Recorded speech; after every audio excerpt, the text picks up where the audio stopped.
Hello everyone, my name is Mehta. Today we're going to discuss a very fascinating topic in the world of quantum computing, that is quantum logic gates. Into this, we are going to discuss many gates, mainly poly gates, Hadamard, and also we're going to briefly touch to the topics like C naught, Fredkin,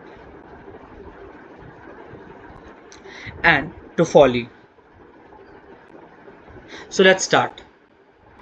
Before moving to the actual topic, let's have a quick comparison between the classical gates and quantum gates. So we know about the classical gates such as AND, OR, NOT, and the universal gates NAND or NOR. So basically these gates deal in bits, that is 0 and 1.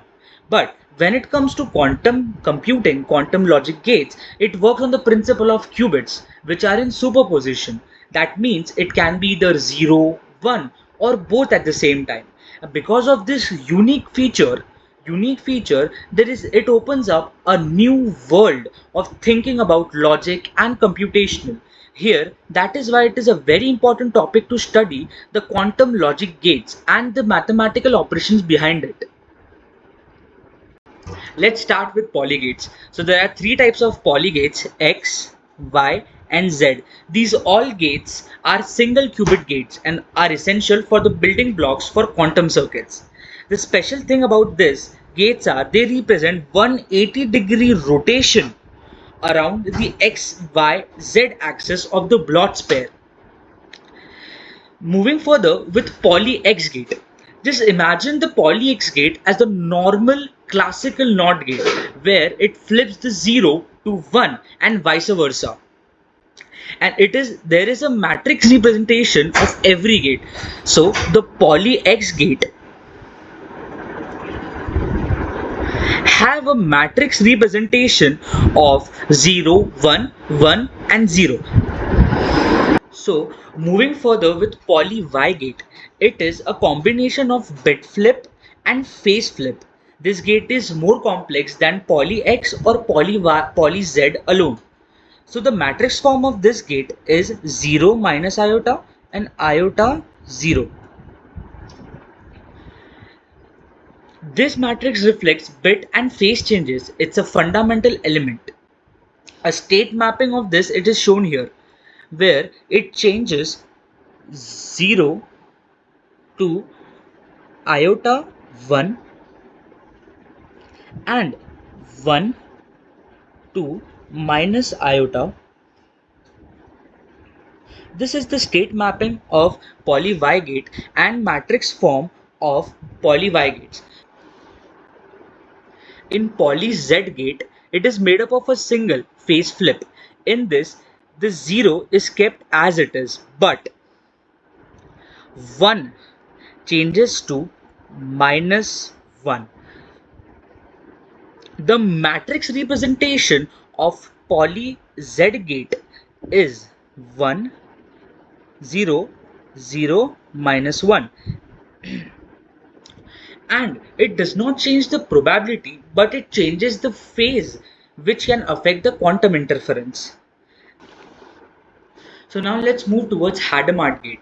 So now Hadamard gate is one of the most powerful gate in the world of quantum computing. It is also known as edge gate. Now let's take a definite state that like 0.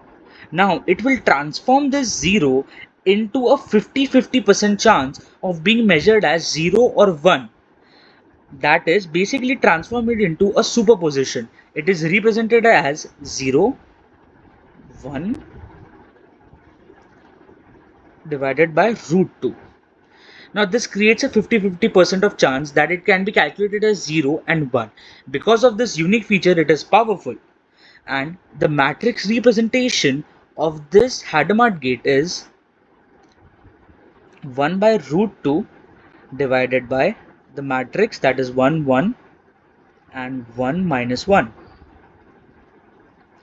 The Hadamard gate is a very powerful in algorithms like Gruffu's and Deutsch's, and without this we cannot create the quantum parallelism concept. Application of poly and Hadamard gates. So the poly gates helps in quantum error correction and a basic state manipulation, whereas Hadamard gates are used at the very beginning of many quantum algorithms, helping in qubit formation into superposition. And altogether, the Polygate and Hadamard gates set a foundation of quantum circuits. So moving further with the quantum circuit working. So quantum circuit working is initializes in 4 steps. The first step is to initialize the state. Second is to apply the gate. Third is to apply a polygate for a state flip. And at the last, we need to calculate or measure the output. So like initial state, we can take 0. Apply gates. We apply Hadamard gate, for example, here to make the superposition, and then at this third step to we use polyx gate to flip the state, and at last we measure the output, that is we measure the qubit. So now all this together may look simple, but it is very important to understand the quantum algorithms. So let's discuss the summary of the gates. Let's begin with the polygates. So polygates have X, Y and Z gates, all are single qubit gates with a 180-degree rotation, right? So X gate can be treated as normal NOT gate with a matrix representation of 0 1 1 0, whereas Y, it is most complicated among X and Z, right? Because it is made up of the combination of bit flip and phase flip, with a matrix representation of 0 minus iota, iota, 0. Now the third, that is poly Z gate, it is made up of a single phase flip where it keeps 0 as it is, right? 0 as it is, but changes 1 to minus 1, right? With a matrix representation of 1 0 0 minus 1. And let's discuss the edge gate, the most powerful gate, that is the Hadamard gate.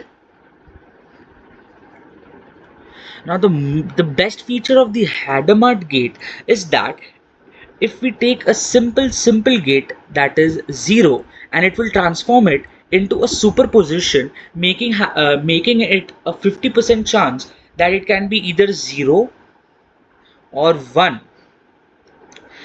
with a matrix representation of 1 by root 2 multiplied by matrix 1 1 1 minus 1.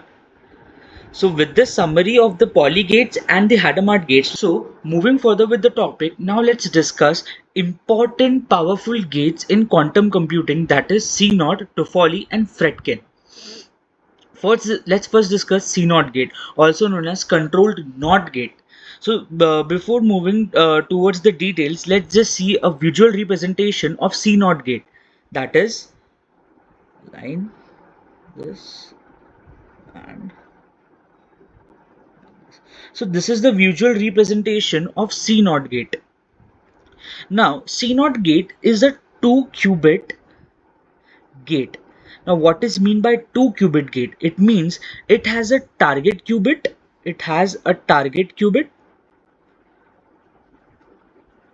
and a controlled qubit.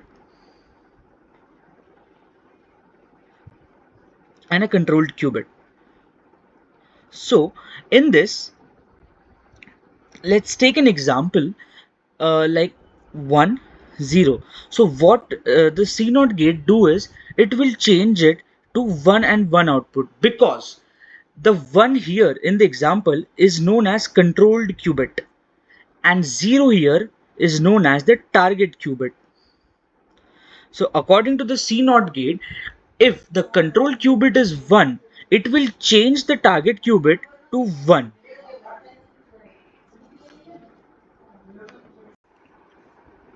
Now let's discuss Toffoli gate. Toffoli gate is also known as controlled NOT gate.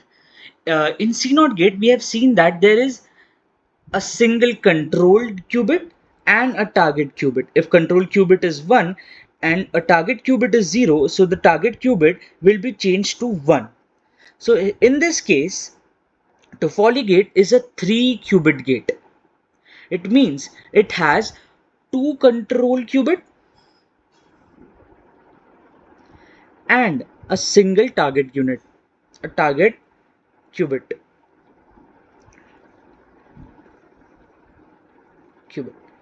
So now let's just see a truth table of this. If we see, inputs are A, B, C and outputs are A slash B slash and C slash.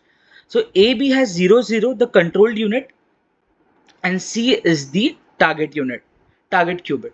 Now, according to the condition, if the control qubits both are 1, then and then only the target qubit will be changed.